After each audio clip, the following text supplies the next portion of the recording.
شيخ الشيعة المفيد الذي كفر زوج النبي صلى الله عليه وسلم أم المؤمنين عائشة، شيخ الشيعة المفيد الذي كفر أصحاب النبي صلى الله عليه وسلم، شيخ الشيعة المفيد الذي نقل إجماع الإمامية على القول بتحريف القرآن، تمنى في آخر حياته أن يكتب على قبره كلب، لكن الكلب لم يفعل ولم يقل ما قاله هذا الهالك المفيد.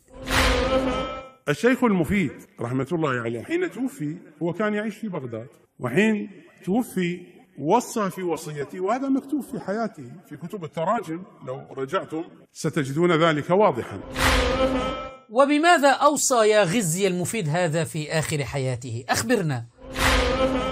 فأوصى أن يدفن عند بوابة الإمامين في وصيد الباب عند العتبة، وأوصى أن يكتب على قبره وكلبهم باسط ذراعيه بالوسط، وكلبهم باسط ذراعيه بالوسط. ألا يدري هؤلاء أن آل البيت كانوا لا يقتنون كلابا؟